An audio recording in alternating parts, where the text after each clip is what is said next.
Bueno, bien, bienvenidos a todos. Feliz día, mes de la madre, que ya sabemos que son todos los días, pero bueno, mayo es un mes en el que hacemos honor a este ser querido. En el último diálogo empezamos con un poema del maestro y gran pedagogo italiano Loris Malaguzzi, que se llamaba El niño tiene 100 lenguas.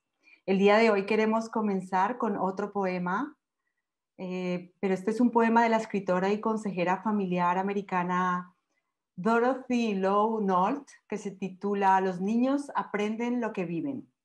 Fue escrito en 1954 y lo podemos encontrar en el libro Children Learn What They Live, Parenting to Inspire Values. Os lo voy a leer. Bien, dice, los niños aprenden lo que viven. Si los niños viven con reproches, aprenden a criticar. Si los niños viven con hostilidad, aprenden a ser agresivos. Si los niños viven con miedo, aprenden a ser aprensivos. Si viven con lástima, aprenden a autocompadecerse. Si viven con ridículo, aprenden a ser tímidos. Si viven con celos, aprenden a sentir envidia. Si viven con vergüenza, aprenden a sentirse culpables. Si los niños viven con ánimo, aprenden a confiar en sí mismos. Si los niños viven con tolerancia, aprenden a ser pacientes. Si los niños viven con elogios, aprenden a apreciar a los demás. Con aceptación, aprenden a amar. Con aprobación, aprenden a valorarse. Con reconocimiento, aprenden que es bueno tener una meta. Con solidaridad, aprenden a ser generosos.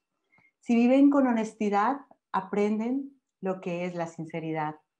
Si viven con ecuanimidad, aprenden lo que es la justicia. Si los niños viven con amabilidad y consideración, aprenden a respetar a los demás.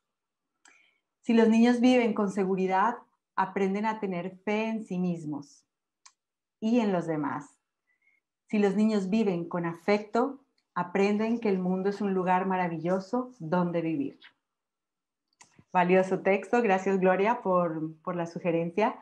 Me parece extraordinario porque señala pues todas las consecuencias y los beneficios que se reciben cuando estamos expuestos a actitudes constructivas y destructivas, ¿no? Entonces pone allí la señal de una forma muy bonita de lo que la educación, ¿no?, puede aportarnos.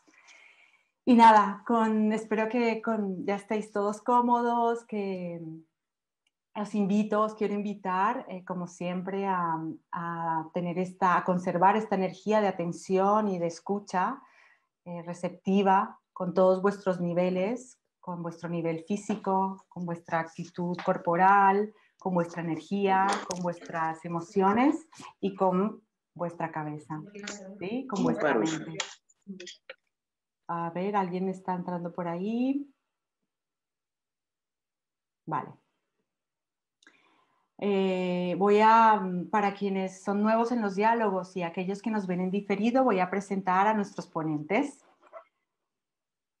Ramón Albareda. Ramón ha estudiado teología, psicología y sexología. Es el fundador de STEL, Centro de Crecimiento Personal y Escuela de Estudios Integrales de Barcelona, desde 1976. Aquí apuntar que STEL es un centro pionero en España de psicología humanista y transpersonal. Además, es co-creador del enfoque de transformación holística junto con Marina Romero. Ramón afirma que la naturaleza ha sido su primera y más importante universidad, ya que creció en el campo, disfrutando de largas horas de presencia plena, respirando y observando la naturaleza en íntima soledad. Y es gracias a esas vivencias que adquirió las bases en las que se fundamenta su visión holística. Gracias, Ramón. Buenas tardes. Hola, buenas tardes, bienvenido. Ana. Gracias. Como siempre, agradecer tu presencia, tu hablar pausado y elegante con el que transmites tus conocimientos La verdad que es una virtud realmente inspiradora en tiempos en los que debido a la inmediatez de los medios digitales se tiende a ser muy superficial. Gracias, Ramón. Ahora os quiero presentar a Gloria. Gloria, buenas tardes.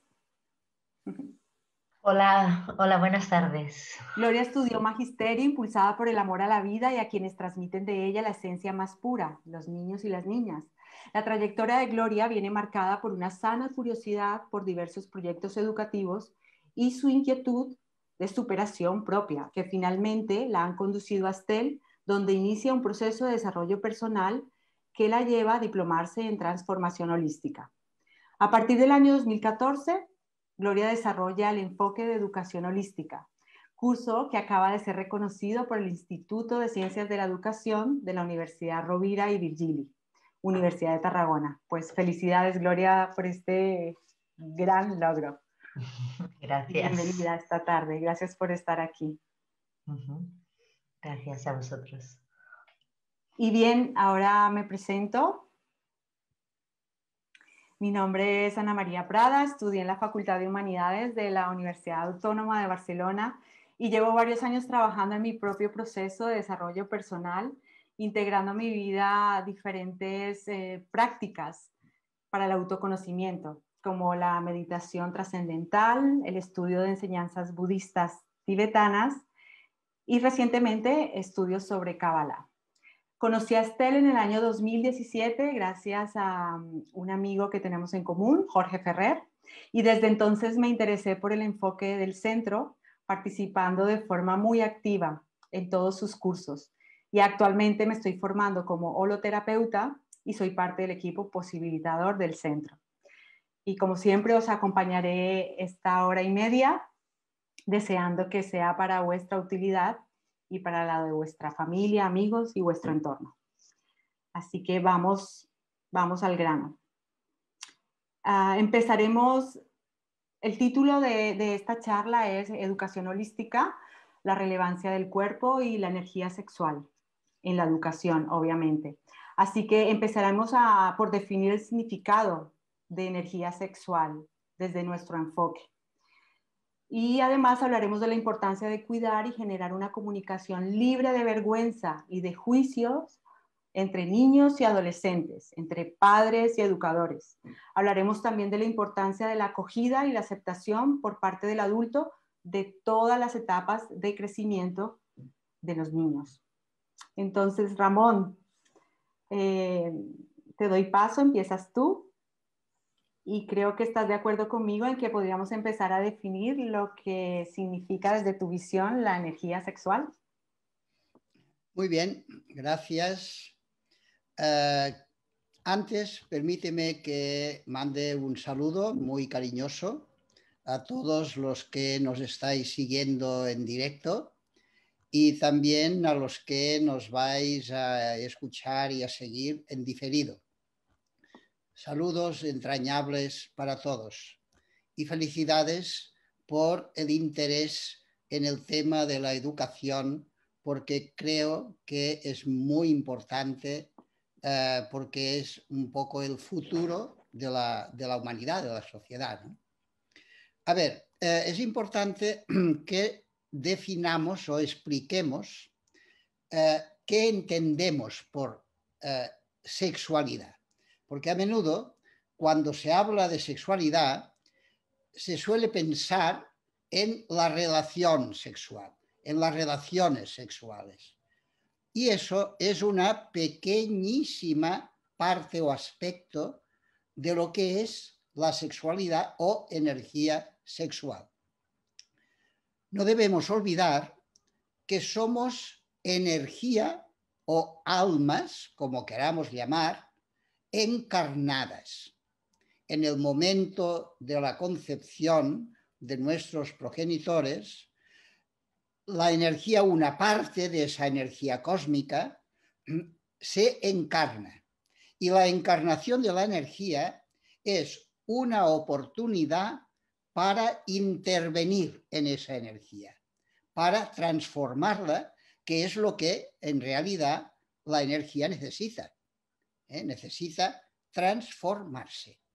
Entonces, mientras la energía está encarnada, por lo tanto, tiene esa energía en aquel cuerpo, en aquel ser humano, la oportunidad y por lo tanto el ser humano tiene la misión de cooperar, de trabajar para mejorar, diríamos, transformar esa energía de que ha sido depositario. Por lo tanto, hablar de sexualidad es hablar de fuente de vida.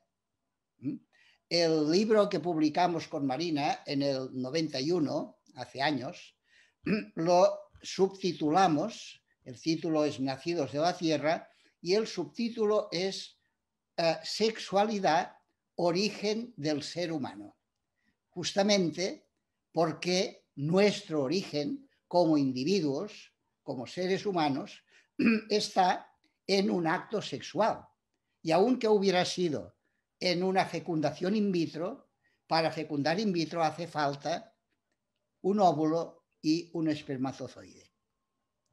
Por lo tanto, es hablar de nuestra fuente de vida. Es fuente de vida y además es fuente de creatividad. Es fuente de creatividad. ¿Y por qué lo llamamos sexualidad? ¿Por qué llamamos a esa energía sexualidad o energía sexual?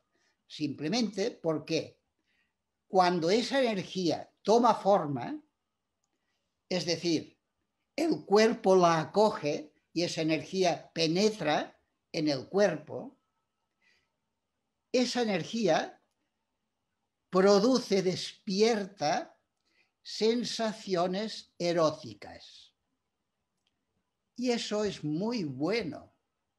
Es una maravilla de la naturaleza, porque ese placer erótico es un impulso de vida.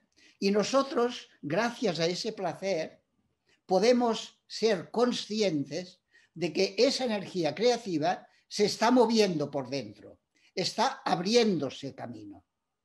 Es como si fuera el agua que penetra en la tierra y fecunda aquellas semillas, aquellas plantas que están enraizadas en la tierra. Entonces, hablar de sexualidad es hablar de potencial creativo, de potencial de transformación, de regeneración. O sea, tener una sexualidad bien integrada, deshacernos de todos los tabús, de todos los obstáculos que nos impiden acceder e integrar en nosotros esa energía de vida, significa que esa energía nos va a renovar, nos va a regenerar. Por lo tanto, la necesidad de afrontar este tema es para nuestra propia vida, para nuestra propia regeneración. Y a los niños ayudarles a educar, acompañarles en la educación de ese impulso de vida que es la energía sexual, significa liberar su potencial creativo, estimularlo, motivarles, despertar la pasión por su curiosidad, por su desplegamiento, para que todo eso que llevan dentro, que sus progenitores les depositaron, puedan darle salida, puedan encontrar vías para desarrollarlo y para transformarlo en tareas creativas, en tareas beneficiosas para su propia salud y para la salud del entorno y de la sociedad en general. Quiero remarcarlo que este es el sentido que damos y que tiene la sexualidad, esa energía como energía de vida, fuente de vida y de creatividad. Estupendo.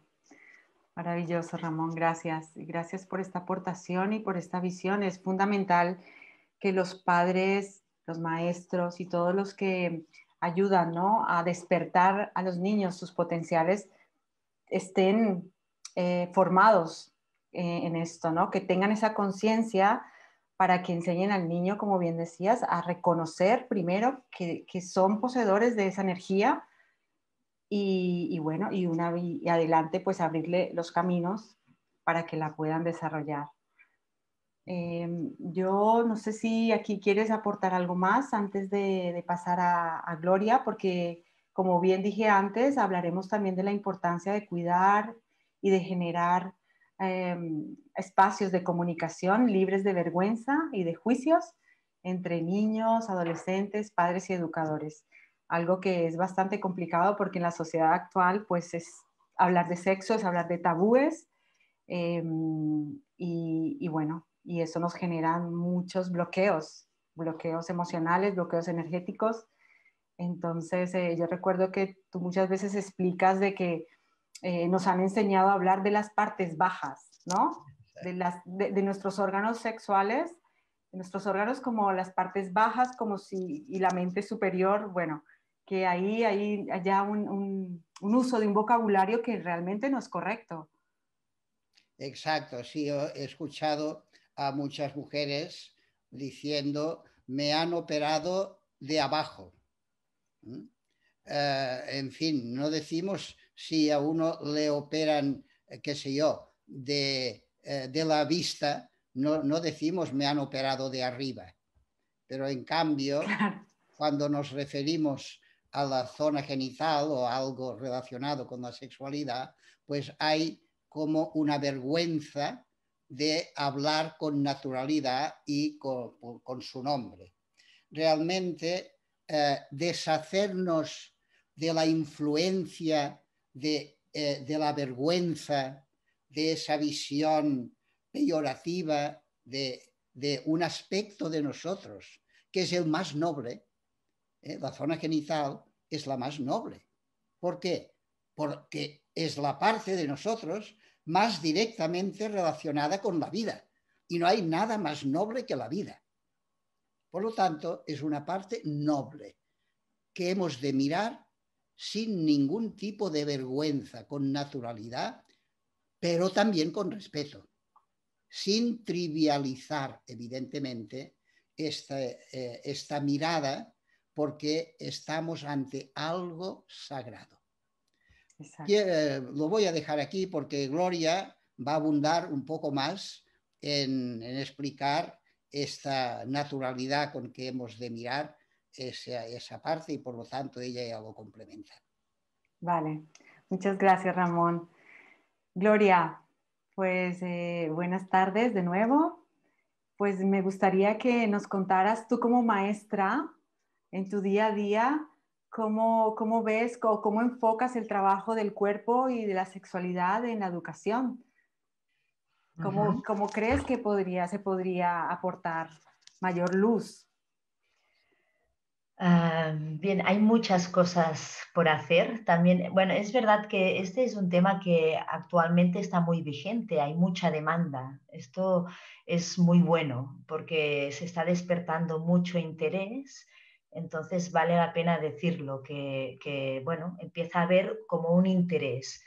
Lo malo de esto sería que se convirtiera en una moda y el interés sea por moda, pero en realidad en las escuelas actualmente, yo creo que en los padres ya empieza a haber mucho interés y mucha conciencia. Pero yo creo un poco que tenemos que avanzar aún mucho más en la conciencia con todo lo que ha expuesto Ramón. Vernos como seres sexuales, entender este concepto más amplio de la sexualidad. Y esto es un trabajo que antes que empezar por los niños, como adultos que acompañamos, tanto si somos maestros como si somos padres o madres, tendríamos que plantearnos, ¿no? ¿Cómo vivo yo la sexualidad? ¿Cómo vivo yo la relación con mi cuerpo? ¿Qué vergüenzas tengo? ¿Qué limitaciones tengo? Esto sería una cosa muy importante. Primero plantearme cómo vivo con mi cuerpo, la relación con mi propio cuerpo. Pero otra cosa muy importante sería cómo de consciente soy de mi energía, cómo de consciente soy de lo que no se ve y de lo que sí transmito, del lenguaje no verbal. Hemos de tener en cuenta que como adultos somos referentes, y como referentes los niños no aprenden de nosotros lo que decimos, aprenden lo que transmitimos, lo que hacemos. Hay todo el lenguaje no verbal. Entonces, yo creo que una buena educación sexual pasa porque el adulto se mire a sí mismo, sobre todo estos dos aspectos, el corporal y el energético, cómo lo vive, qué patrones ha heredado, y que haga como una sanación él mismo. Entonces tendríamos que empezar nosotros en casa, como familias, tendríamos que empezar a incluir y naturalizar el cuerpo, pues un poco como lo que decíamos antes, como lo que decía Ramón, nombrando cada parte por su nombre, pues al pene pene, a la vulva vulva, y sin vergüenzas, naturalizando estas partes, normalizando el contacto corporal de todo el cuerpo y también de las zonas eróticas, ¿por qué no? Y también otra parte muy importante sería incluir y naturalizar los cambios biológicos del cuerpo. Ahora mismo se habla mucho de los cambios, se empieza a naturalizar y a hablar de los cambios a nivel biológico, pero parece que haya como un objetivo, ¿no? Preparar a los niños para el acto sexual. Y yo creo que se tendría que hablar de estos cambios biológicos, de estas diferentes etapas de la vida, para que pudiéramos ir entendiéndonos y viéndonos como seres humanos, y preparándonos como cada etapa, como una transformación de nuestra energía, como cada etapa nos vamos enriqueciendo, es un momento para unas ciertas cosas, para desarrollar unas ciertas potencialidades y una cierta creatividad. Esto sería ir como viendo las etapas del desarrollo sexual, no solo enfocado al acto sexual en sí, sino enfocado a momentos y etapas de la vida, cada una con unas potencialidades y una creatividad diferente. Claro. Y actualmente, bueno, tú has remarcado, para hacer un pequeño repaso, que primero se debe empezar por la educación del adulto que acompaña, ¿vale? Pero actualmente en la escuela, ¿esto se tiene en cuenta? O sea, ¿cómo lo viven los maestros? Actualmente en la escuela, ya te he dicho antes, hay interés, se están haciendo muchas charlas tanto para maestros como para familias y como para los niños y los alumnos. Y yo creo que esto es bueno, es muy bueno. Y yo invito, y aquí abro un poco un diálogo para introducir más también el trabajo corporal. Es decir, en la escuela se suele trabajar, es muy difícil. Yo sé que los maestros sabemos que hay todo un currículum y es difícil tener más tiempo para encaber más cosas, pero sería importante, o nuestra propuesta o un poco la dirección hacia donde ir caminando, sería no solo trabajar la educación sexual desde la mente, desde el saber, el conocimiento, sino antes trabajarlo desde el cuerpo, incluir el trabajo corporal. Actualmente en la escuela se trabaja el cuerpo en la área de educación física, se suele hacer en el deporte, y normalmente el deporte entra mucho la competitividad, todo, y que también hay la cooperación. Nosotros proponemos, e incluso lo hemos llevado a la práctica, incluir el trabajo corporal desde otra manera totalmente diferente, que sería desde el contacto consciente y respetuoso. Este es un poco el camino hacia donde deberíamos ir caminando, o nosotros proponemos ir caminando. Muy interesante el contacto. el contacto consciente. ¿Y qué limitaciones y dificultades te transmiten los padres que se encuentran en este camino? O sea, que se encuentran, supongo, en su casa con ese despertar, ¿no? De la energía sexual de sus niños. ¿Qué te transmiten? ¿Qué curiosidades te llegan a ti más?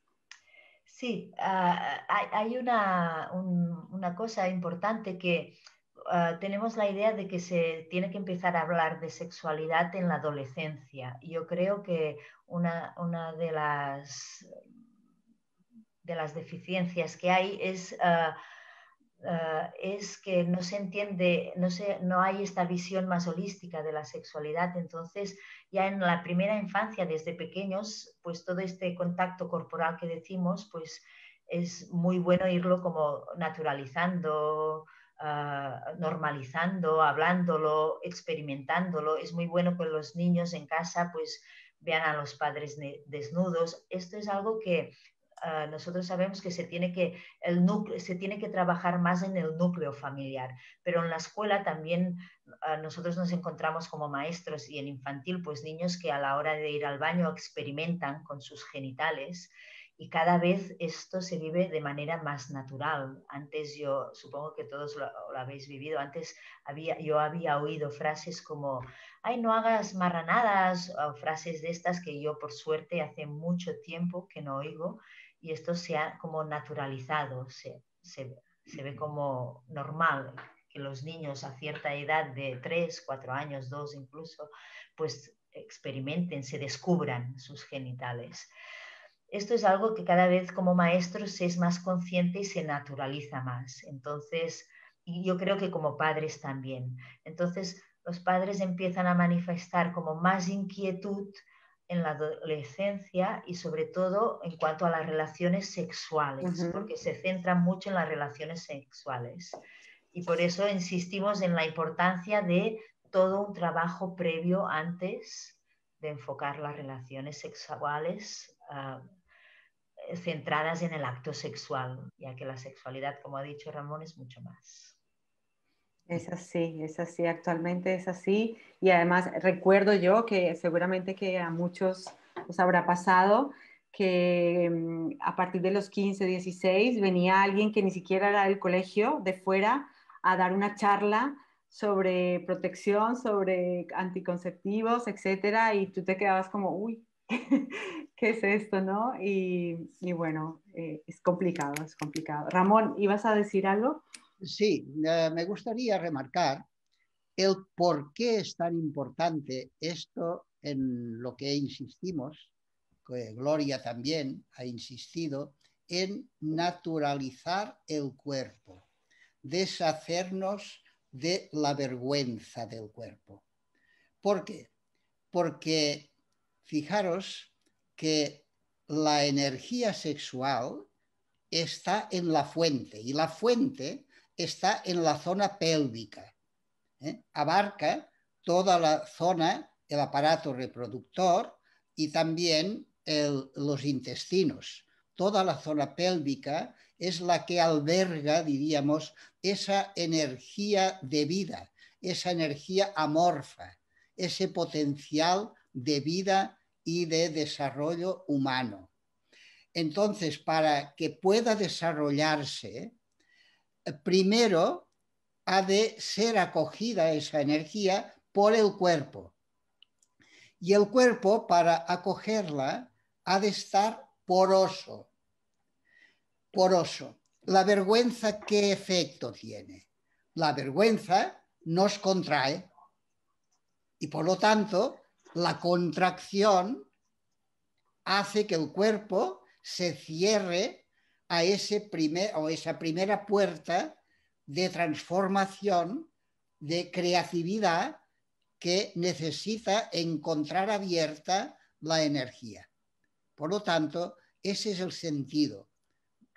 Y fijaros que Gloria ha hecho hincapié en la importancia de introducir el trabajo corporal, no solo en relación al deporte, sino también a la educación de la autoestima del propio cuerpo, y del ser humano desde el punto de vista global, en todos sus aspectos, porque el cuerpo, por lo tanto, es digamos, es el instrumento, el primer instrumento que interviene en el desarrollo de las potencialidades que tiene el ser humano, que tiene el niño.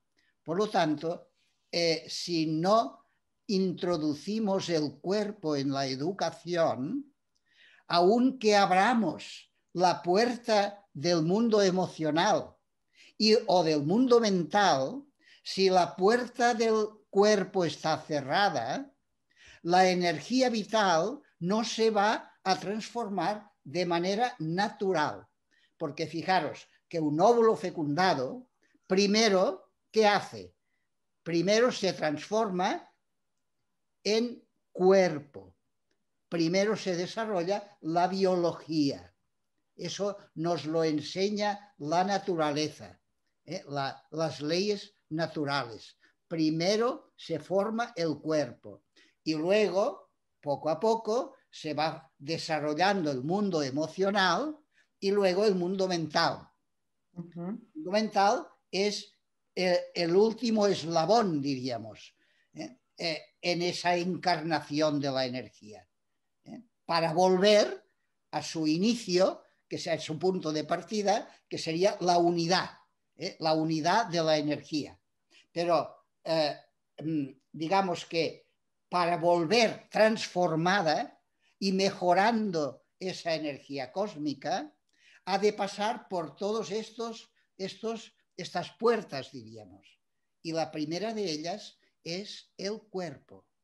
Por eso hacemos hincapié en la importancia de introducir en la escuela el trabajo corporal. Además, tú sabes muy bien, Ana, lo sabemos todos, que ya lo hemos dicho en otros diálogos, que aprender implica un acto físico. Es apprehendere, del latín, que implica un acto físico. O sea, no hay aprendizaje de verdad en el sentido de potenciar el desarrollo de lo que el niño, el ser humano, ya posee, si no hay una implicación del cuerpo. Sí, yo quería añadir a esto que está diciendo Ramón, que el tema de la sexualidad, todos, absolutamente todos, tenemos grabados unos patrones, unas tendencias que que vienen, las llevamos heredadas de cómo se ha tratado el tema del cuerpo y de la sexualidad. Entonces, esto está grabado en cada célula de nuestro cuerpo y solo con un trabajo corporal se puede ir sanando. Esto que decíamos, se puede ir naturalizando. Entonces, es muy importante empezar a incluir el trabajo corporal en la escuela para sanar. Será entonces cuando estaremos haciendo educación sexual, cuando podremos hablar y naturalizar. No podemos empezar al revés, hablar naturalmente de la sexualidad si no hemos sanado unos referentes o unos patrones. Y me gustaría poner como ejemplo que hace pocos días, hace un mes, fui a ver una obra de teatro que es Monólogos de Vagina, y la obra de teatro empieza con una mujer, la artista, diciendo varias veces la palabra vagina. Y entonces yo me pregunté, ¿realmente suena muy fuerte y te llega si cada vez que uno siente la palabra vagina en el fondo de su cuerpo, siente como algo se contrae y siente vergüenza solo de oír esta palabra, por más que nuestra mente diga, no, yo lo tengo superado, yo soy una persona abierta, pero si tu cuerpo al sentir, por ejemplo, la palabra vagina o otras cosas, se cierra, es que no ha habido un trabajo. Desde la mente no se puede hacer este trabajo. Es desde el cuerpo, desde trabajar, naturalizarlo, darle un referente diferente a través de un contacto, como decía antes, respetuoso y sano, que el cuerpo va viendo otras maneras de expresarse, de ser, de conocerse, etc. Sí, gracias, Glaria. Has puesto un ejemplo maravilloso. Creo que todos los que hemos podido ir a disfrutar de esa obra hemos experimentado incluso emociones que no nos esperábamos, justamente por esto, ¿no? Por encontrarnos allí en un contexto diferente en el que hablaban de la vagina y de todo, ¿no? Lo que nos ocurre alrededor de ello y es muy, muy interesante. Yo quiero hacer aquí un pequeño paréntesis para recordar a nuestros participantes que estamos abiertos a vuestras consultas, preguntas, si hay términos que hayan utilizado Ramón o Gloria y que no comprendéis, por favor enviar un mensaje en nuestro chat, porque próximamente vamos a dar paso a nuestras invitadas. No sé si Gloria y Ramón podemos hacerlo ya o queréis apuntar algo más. Yo tenía aquí que también estaba interesante, creo que tenemos tiempo, comentar, Ramón, que en el diálogo pasado hablábamos de que es importante acompañar de forma natural, ¿no? En la educación a los niños. Pero ¿qué ocurre cuando no ha habido un origen ideal? Y cómo hacemos para poner límites, para acompañar, para detectar situaciones o actitudes que no son constructivas en Bien, referente a la energía sexual? sí, es interesante porque en el diálogo anterior quisimos centrarnos en que la educación sexual empieza antes de la concepción, en la actitud de los progenitores, en toda su forma de vivir ellos la sexualidad, etcétera, etcétera. Y, por supuesto, en ese punto cero, diríamos, de la historia de cada individuo, que es el acto sexual de los padres. Las intervenciones que hubieron, los ejemplos, eran de personas que eso lo han tenido en cuenta, lo más que han sabido, porque nunca hay nada perfecto, siempre hay cosas que se nos escapan. Es muy bueno que ocurra esto, porque eso nos recuerda que la vida en el fondo es un misterio y que nunca podremos abarcarla en su totalidad. Pero sí que quiero añadir que la mayoría de casos que se dan no han tenido un origen ideal. Y entonces, ¿qué hacer en esos casos? Cuando no ha habido un origen ideal, puede ocurrir que nos podemos encontrar con niños o niñas que sean rebeldes por naturaleza, que a veces decimos. Es decir, que tengan conductas persistentes, destructivas. ¿Por qué? Porque hay como una especie de protesta que ellos hacen inconscientemente por el hecho de haber sido depositarios de una energía ya con conflictos, podríamos decir, con contaminación, y además no haber recibido los medios que ellos necesitan para limpiar, transformar, depurar y encauzar esa energía. Entonces, esto genera una especie de rebeldía, una especie de sensación de injusticia que les impulsa a una conducta persistentemente destructiva. Entonces, ellos, cuando tienen una conducta destructiva, puede ocurrir dos cosas. Que esa conducta nos esté hablando de algo que les falta y están como reclamando atención para sanar alguna herida que han tenido en su pasado, o a veces también puede ocurrir que la conducta de los niños, de algún niño o una niña, sea repetidamente persistente, destructiva, sea destructiva. Y cuando es persistentemente destructiva, entonces es cuando hay que poner límites. Hay que decir no. Porque actualmente hay como también una tendencia a la permisividad. Pero atención, está bien que seamos, que permitamos, digamos, que dejemos hacer a los niños y niñas, que les dejemos explorar, desarrollar, experimentar su curiosidad, etcétera, si la conducta obedece, está impulsada por la curiosidad natural de aprender, que es innata en todo ser humano.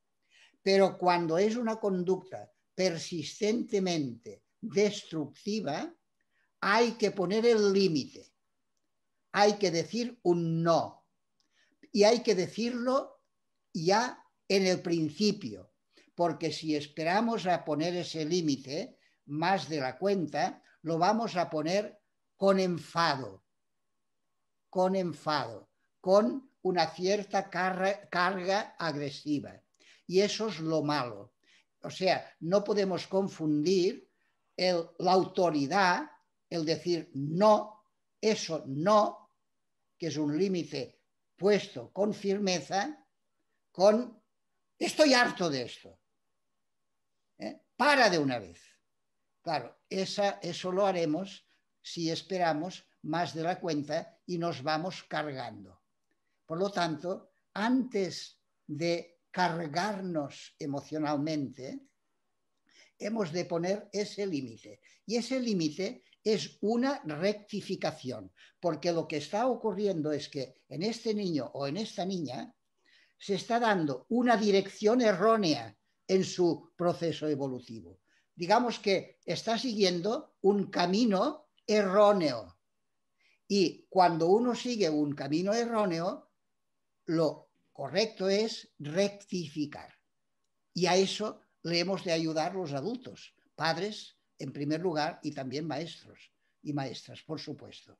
Es decir, que podemos o hay que estimular la sana curiosidad, pero parar para rectificar cuando hay una dirección destructiva que no lleva al desarrollo constructivo, sino que si la dejamos y no la paramos, una de dos, o la vamos a parar con enfado o vamos a fomentar una dirección que no es correcta, que no les va a ayudar en el desarrollo constructivo de su potencial. Estupendo. Gracias, Ramón, por esta aclaración. Gloria, ¿querías añadir algo? Sí, yo quisiera añadir la importancia de lo que está diciendo Ramón y la importancia es difícil, pero de encontrar el límite justo. Esto que decía, si esperamos y no lo ponemos en el momento, entonces esta carga que uno pone hace que el límite no tenga efecto. Se mezclen cosas y no tiene efecto. Entonces empieza a haber un problema. Y los límites son muy necesarios para los niños y lo quiero remarcar porque es una tarea realmente que cuesta tanto como maestro como padres y cuesta encontrar la medida justa, pero es vital poner límites y se le está haciendo un favor al niño diciendo no o rectificando lo que decía Ramón. Es vital hacerlo y yo me encuentro muchas veces con padres muy ocupados, igual con cierto sentimiento de culpabilidad porque no pueden dedicar más tiempo a los hijos y lo compensan poniendo pocos límites y esto es un gran error. Es un gran error. Correcto, sí. Gracias, Gloria. Muy, muy importante puntualizar en esto. Creo que es fundamental. Y gracias a los dos por ponernos en contexto. Yo creo que va a ser interesante para los que están participando escuchar los testimonios de nuestras invitadas. Así que vamos a ello. Judith es una mujer muy vital, muy consciente y entregada a lo que vive y a lo que hace. Ella es integradora social y educadora infantil con una larga trayectoria, una larga experiencia en el mundo socioeducativo, acompañando a niños, a niñas y adolescentes y a sus familias. Se ha formado en acompañamiento emocional y acompañamiento a la sexualidad en la infancia y en la adolescencia. Actualmente se está formando en transformación holística, aquí en el centro, porque desea profundizar en esta trayectoria de acompañamiento desde la holoterapia. Judith, decir que eres madre de una preciosa niña de 8 años, de la que aprendes cada día, o mejor dicho, que es madre y construye día a día un modelo de relación sano junto a su hija. Pues bienvenida, encantada de escuchar tu aportación. Gracias. Bueno, a mí me gustaría compartir mi experiencia como madre en el acompañamiento de la sexualidad de mi hija. Y bueno, lo primero que me gustaría decir es lo que ya se ha comentado, que decían Ramón y Gloria, pero es que el primer paso es poder hacer un buen trabajo a nivel personal, ¿no? Pienso que eso es como básico.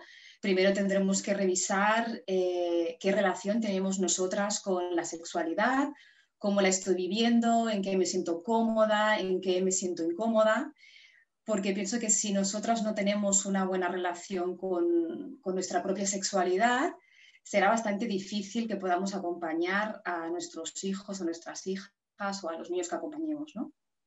En mi caso personal, a través de este trabajo personal que hice, fui consciente de lo importante que era tener una buena relación con la propia sexualidad, y así intenté poner mucha conciencia en eso para que mi hija pudiera tener una buena relación con su energía sexual, ¿no? Y que eso la llevara a tener una buena salud y una buena relación con la vida. Entonces, ¿qué cosas hicimos, ¿no? Mi compañero y yo para acompañar a nuestra hija en una sexualidad saludable? Una cosa de la que hemos hecho, lo primero, es que tuvimos muy presente que tanto la concepción, el embarazo, el parto, el posparto y la lactancia, todo eso eran actos sexuales, ¿no? Que era más allá del acto sexual, ¿no? Sino que todo eso ya llevaba eso. Así que yo lo viví con mucho amor y mucho gozo esos momentos, también con dificultad, pero en general los viví con mucho amor y mucho gozo, y yo pienso que, bueno, estoy convencida de que mi hija sintió esa energía y sintió ese amor, ¿no? Otra cosa que hemos hecho o que hemos tenido muy en cuenta ha sido el contacto corporal con ella, ¿no? Que también hablaban Ramón y Gloria del contacto corporal. Nosotros sabíamos que el contacto piel con piel iba a darle muchísima seguridad. Nosotros tenemos una buena relación con el cuerpo y hemos intentado que hasta ahora ella no sienta vergüenza de su cuerpo, sino que lo viva con mucho respeto, que lo cuide, que lo valore, ¿no? Para conseguir todo esto, esta relación con el cuerpo, hemos hecho siempre muchos masajes, muchos juegos, muchas actividades de expresión del cuerpo y de la energía sexual. Otra cosa que hemos hecho es que siempre hemos nombrado las cosas por su nombre, siempre. Y hemos valorado a todas las partes del cuerpo como importantes y por igual. A cada parte le hemos explicado que tiene una función, ¿no? Y bueno, lo ha vivido así como muy natural. Entonces, a los genitales femeninos siempre hemos llamado vulva, a la menstruación, menstruación, al flujo vaginal, pues flujo, y al genital masculino, pene, ¿no? Siempre hemos nombrado las partes del cuerpo de manera natural. Y luego, pues otra cosa que es como padres, pero especialmente yo como mujer y como referente de mi hija, vivo con naturalidad la menstruación o la relación con mis genitales, ¿no? Pero no siempre ha sido así. Yo no siempre he tenido esa relación natural, ni con mi menstruación, ni con mis genitales, ni con mi sexualidad. Entonces, por eso decía antes que era tan importante, ¿no? De hacer ese trabajo personal y poder revisar cómo vivimos todos estos procesos, porque aunque yo quiera transmitirle a mi hija que la relación con la regla, por ejemplo, como ejemplo, tiene que ser una cosa saludable, pero yo la vivo fatal o la vivo con dolor o con asco, ¿no? O me escondo, pues el niño o la niña lo vivirá con cierta incoherencia, ¿no? Y al final pienso que tiene mucho más valor lo que no decimos y hacemos que lo que le decimos. Entonces, a mí mi hija me ha visto cambiarme la copa menstrual, me ha visto tocando, ¿no?, la menstruación, lavando las compresas de tela, ella ha participado en lavarlas, ¿no?, y un poquito en todo ese ritual. Bueno, y luego, por último, y para mí creo que es lo más importante, es que hemos creado un vínculo de comunicación abierto y sano, que es de confianza y de un profundo respeto, ¿no?, donde todas las preguntas que ella hace y todas las dudas que tiene son muy bienvenidas, ¿no?, y intentamos resolverlas juntos o juntas, ¿no? A veces, bueno, yo le hago alguna explicación o su padre le explica alguna cosa así como más a nivel oral. A veces investigamos, a veces buscamos en la biblioteca libros, buscamos en internet, pero una cosa muy importante es que intentamos hacerla partícipe, ¿no?, y potenciando su curiosidad en todo este tema. Y bueno, sí, ya me gustaría acabar mi testimonio con un deseo, y es que ojalá podamos tener una mirada mucho más amplia de la sexualidad, no reducirla simplemente al sexo, y ojalá escuchemos mucho más a los niños y a las niñas y les podamos acompañar en una sexualidad mucho más consciente, mucho más saludable, mucho más respetuosa y responsable, y especialmente coherente con la vida. Gracias, Judith. Muchísimas gracias. Qué valiosa aportación, qué gran referente. De verdad que te escucho y digo, wow, ojalá hubiese yo sabido antes esto, ¿no?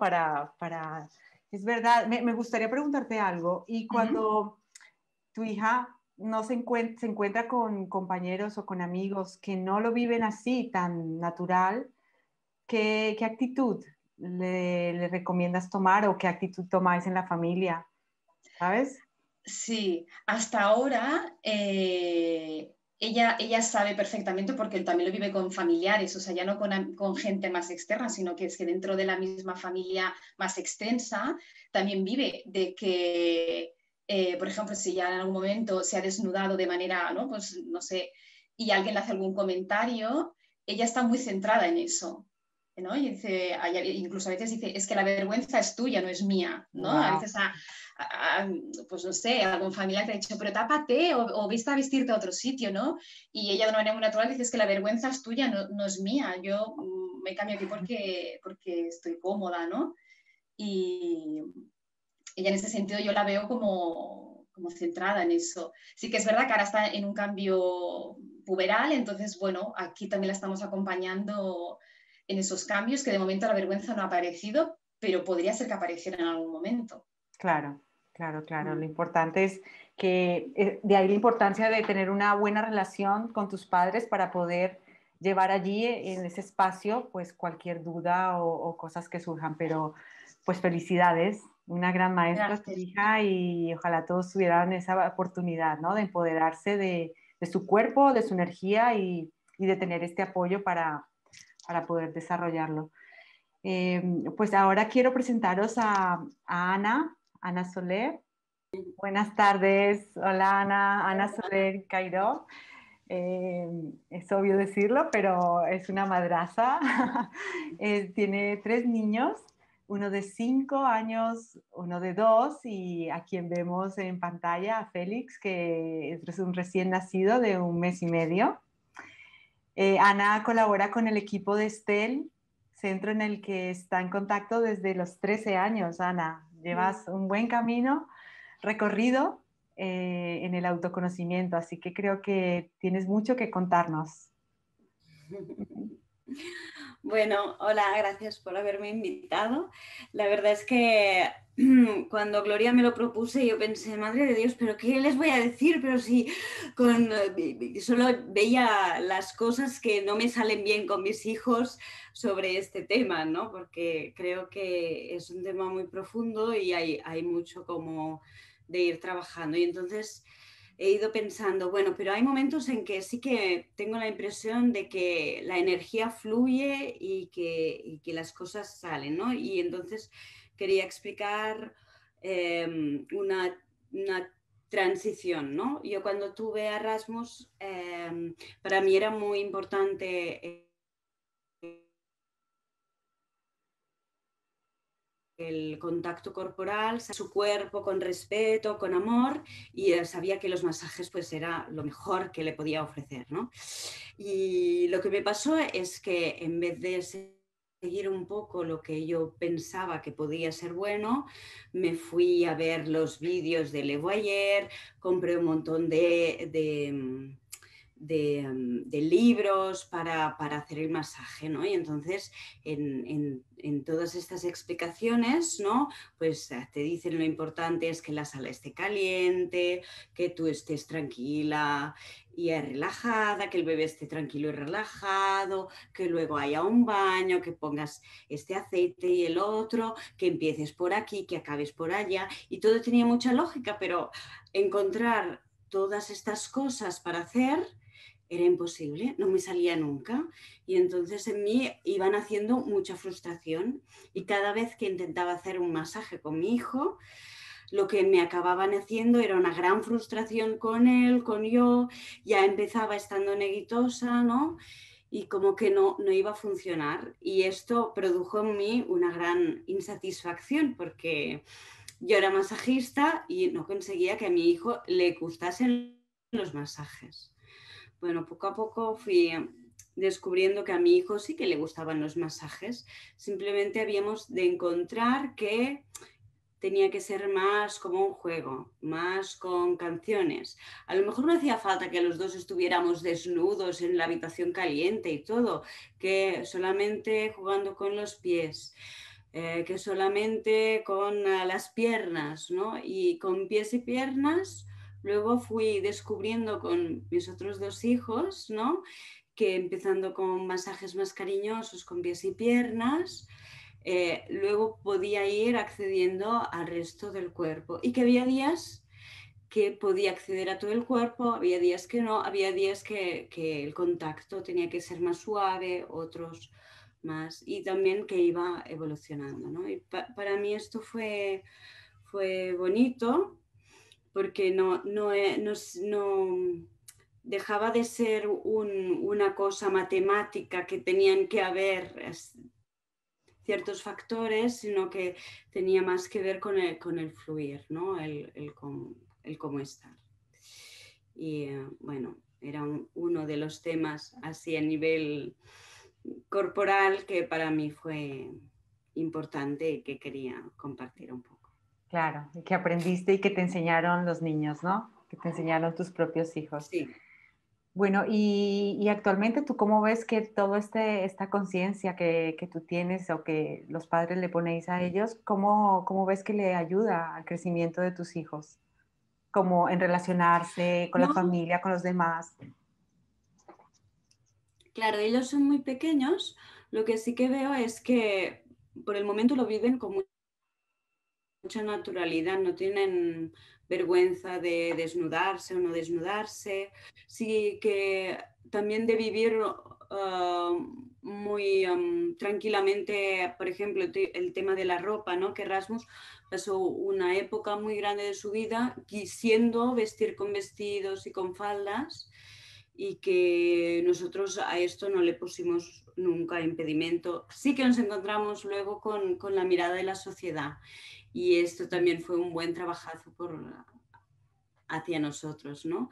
Pero poco a poco y fuimos descubriendo que en casa él tenía que poder estar cómodo con esto, y de hecho él fue encontrando también sus barreras a nivel social hasta el punto de que en el confinamiento estuvo poniéndose pelucas y vestidos y tal, y cuando salía a la calle era como que fue sintiendo cuáles eran los espacios en que él se sentía cómodo así y en qué espacios no. Y fuimos viendo también cómo esto también trabajaba a su entorno, desde los abuelos, a las maestras, a sus compañeros de clase. Y bueno, vamos a ir viendo porque también son muy pequeñitos. Claro, claro. No sé si Gloria o Ramón queréis añadir algo de lo que ha compartido Judith o Ana. A ver, yo sobre lo que ha compartido Ana, me gustaría remarcar, precisamente este fin de semana nos hemos reunido un grupo que hay en el centro, autogestionado, y nos dábamos cuenta, acentuábamos la conciencia, porque hay niveles de conciencia. A veces pensamos que ya sabemos una cosa, pero no la sabemos de verdad. La sabemos en un porcentaje bajo y realmente el saber tiene el impulso de hacernos cambiar cuando llega a un nivel alto, cuando el conocimiento está ya consolidado. Pues el tema que planteábamos es que a menudo es más importante el cómo que el qué. Es decir, es más importante la actitud que tenemos al hacer una cosa que la cosa en sí. Y Ana nos ha explicado muy bien que cuando uno lo quiere hacer también y recorre a información, el riesgo es de tecnificar excesivamente, es decir, aplicar algo que hemos aprendido, pero que no sale, no fluye desde el diálogo del momento. Yo he aconsejado eso de masajear a un bebé. Recuerdo, por ejemplo, hace años vino a la consulta, vinieron unos padres que tenían 2 hijos y resulta que el hijo mayor estaba rebelde. Y yo les aconsejé que por la noche, al acostarse, que le dedicaran un tiempo y que le dieran un masaje. Y me preguntaban, pero no sabemos dar masajes. Digo, no importa. Por favor, no consultéis ningún libro de masajes. Simplemente se trata de tocarlo. Y mirad, empezáis por la parte del cuerpo que queráis y le vais desplazando las manos para que él sienta la presencia física, sienta el contacto. Olvidaros del nombre de masaje. Y al cabo de poco tiempo vinieron para informarme de que había sido algo milagroso. El niño había cambiado por completo. Aquella conducta de rebeldía que tenía, simplemente con este masaje que cuando podía el padre, pues se lo daba al padre, este contacto. Cuando podía la madre, les insistí que no fuera siempre el mismo, que se fueran como intercambiando. Y simplemente con esto tan sencillo, el niño hizo un cambio radical. O sea que es dedicar un tiempo, diría, cualitativamente rico, es decir, de presencia total. Es decir, si yo estoy tocando, intentando dar un masaje, pero estoy pendiente de la forma, de la técnica, eso no transmite mi presencia, sino mi preocupación por la técnica. Y eso es muy importante tenerlo en cuenta. Por lo tanto, todos los padres y madres que escuchéis este diálogo, hacedlo esto. Os sorprenderéis del efecto que tiene, pero hacedlo despreocupándoos de la técnica y con una presencia plena, simplemente como os surja, de forma natural, sin estar pendientes para nada de la técnica. De acuerdo, Ramón. Gracias por señalar esto tan importante. Gloria, ¿querías comentar algo? Sí, yo añadiría de esto que está diciendo Ramón, justamente está hablando de la importancia de lo que no se ve, de la energía que uno pone. Es decir, no quedarnos con las formas y la estructura, sino con el contenido, la energía. lo que estábamos hablando, la energía sexual que no se ve, es cómo lo haces, cómo te emerge, es la energía. Un poco esta aclaración, pero ya lo ha dicho Ramón. De acuerdo, pues bueno, muchas gracias. Yo no sé si los participantes quieren hacer alguna consulta, que tenemos tiempo para, de cualquier tema del que hemos hablado, ampliarlo. Mientras tanto, yo quiero remarcar bueno, estamos hablando de educación holística, ¿no? Y cómo aplicamos desde la transformación holística este enfoque en la educación, en este caso. Y me pregunto yo, Ramón, ¿hay un límite de edad para aprender sobre educación y sobre energía sexual? Porque aquí estamos enfocándonos en una etapa primordial, ¿no? En la que nos gustaría entrar con nuestro enfoque para realmente originar para un futuro un cambio social, porque la educación es la base del cambio social. Pero ¿qué pasa con todos los adultos que ya hemos vivido otras experiencias y que queremos realmente pues cambiar nuestros parámetros o las limitaciones que tenemos culturales? Sí, mira, la educación sexual no tiene ningún límite de edad. Hemos hablado de que empieza antes de la concepción y termina, yo diría, con la muerte. Me han venido a mi consulta con los años, tantos años de dedicación, personas mayores, por ejemplo, hombres de 70 años, pidiéndome consejo, alguna especie de fórmula mágica para vivir una sexualidad como cuando tenían 30 o 40 años. Absurdo. Es absurdo. ¿Verdad que físicamente, emocionalmente, mentalmente evolucionamos? Y lo que nosotros pensamos, nuestras inquietudes, nuestros conocimientos de cuando teníamos 10 o 12 años y cuando tenemos 40 o 50 o 70 u 80, no son los mismos. Con los años nos vamos como desarrollando, nos vamos enriqueciendo. Ese es el sentido de la vida, es lo que procedería. Por lo tanto, yo diría que la sexualidad empieza estando concentrada primero en el corazón. Cuando un óvulo está fecundado, lo que late es el corazón. Si vemos en una ecografía un óvulo de, qué sé yo, de un mes, de 4 semanas, solamente veremos una masa y algo que está latiendo, el corazón.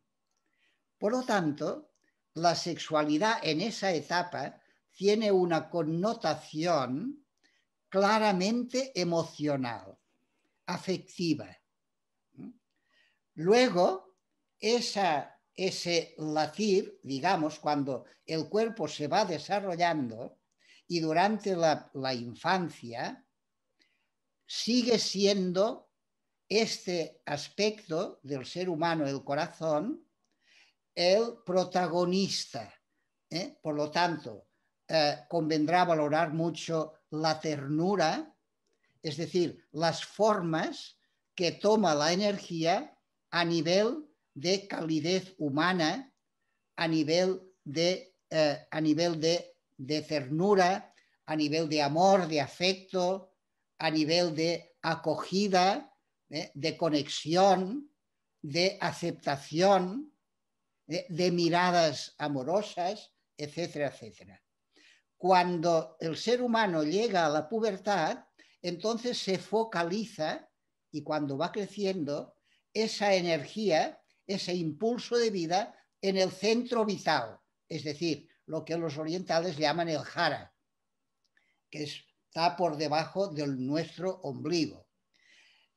Y la necesidad del ser humano, así como en el principio era más de tipo afectivo, a partir de ese momento, cuando ese centro se desplaza hacia la parte vital, hacia el bajo vientre y toda la zona pélvica, la necesidad del ser humano es ya de desarrollar esa energía, ese potencial. Y por lo tanto, si la persona no consigue desarrollar, por lo tanto sería descentralizar ese potencial que está centralizado en la zona pélvica, siempre sentirá algún tipo de insatisfacción. Lo que da de verdad sentido a la vida es cuando conseguimos desarrollar ese potencial del que hemos sido depositarios en el momento de la concepción. Y a medida que uno va creciendo, esa concentración debería descentralizarse hacia el cuerpo entero. Y si esto fuera así, uno llegaría mayor y un abrazo sería hacer el amor.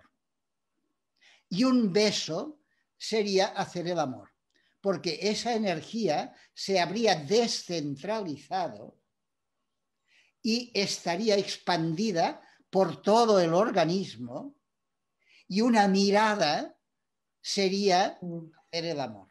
No haría falta, digamos, la penetración, ni siquiera el contacto físico, porque esa energía traspasaría los límites de nuestra piel.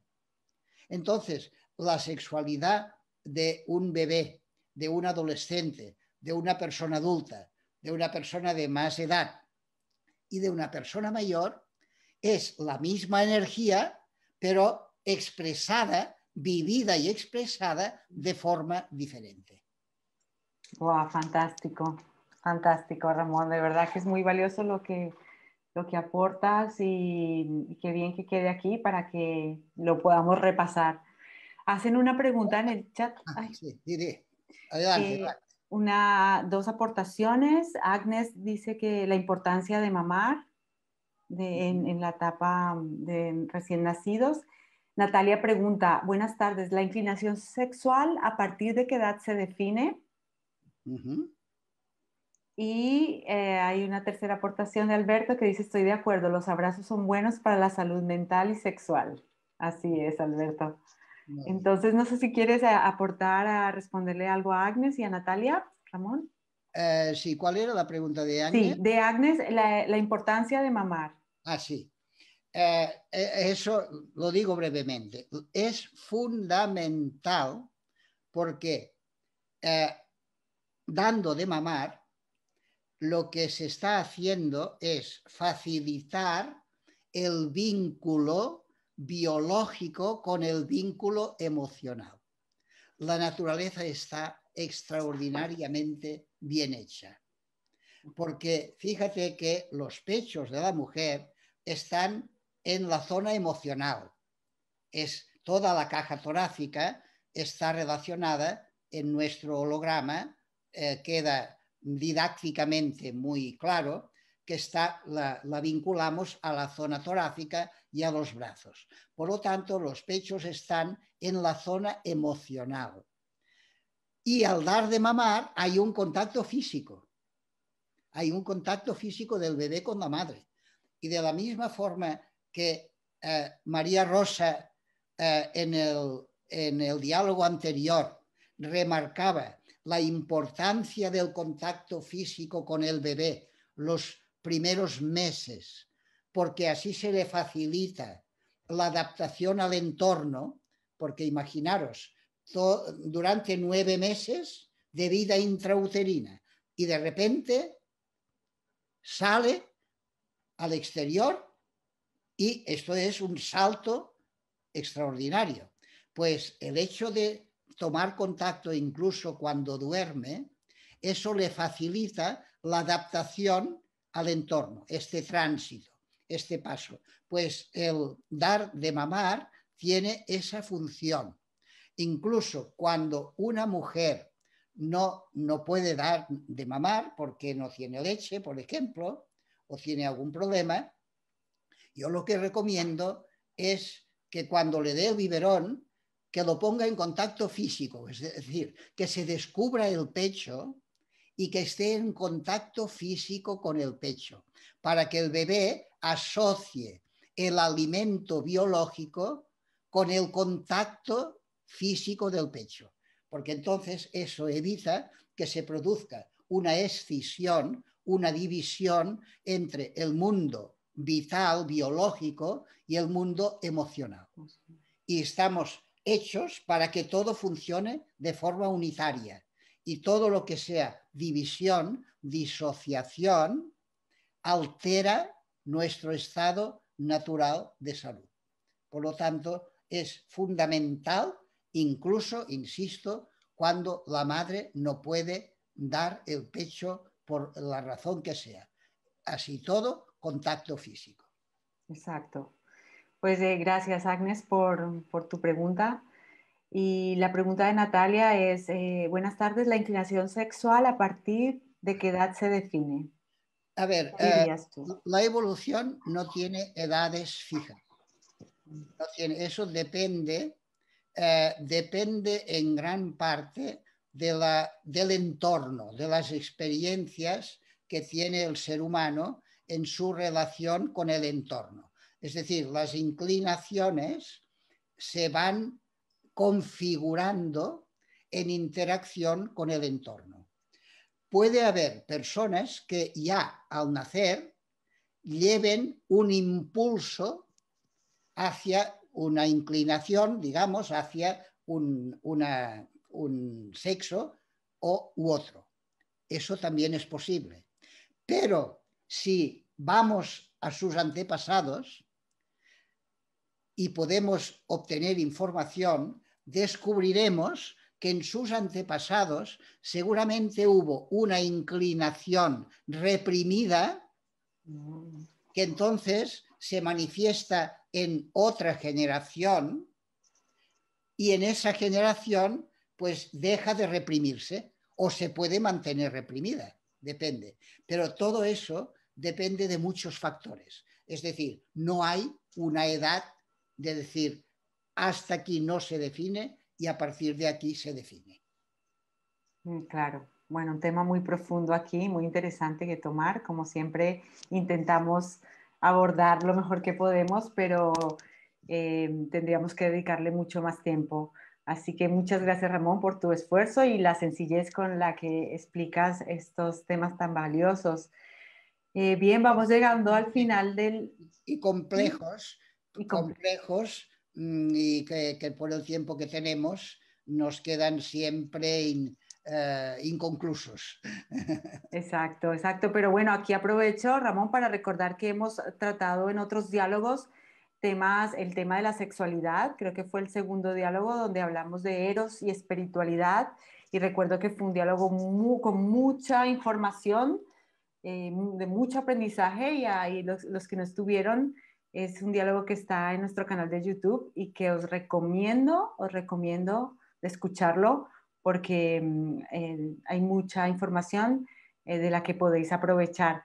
Asimismo, recordaros que en nuestra página web hay muchos artículos que comparte Ramón sobre sexualidad, sobre la educación sexual en las diferentes etapas de crecimiento hasta la edad adulta, que también os invito a leer.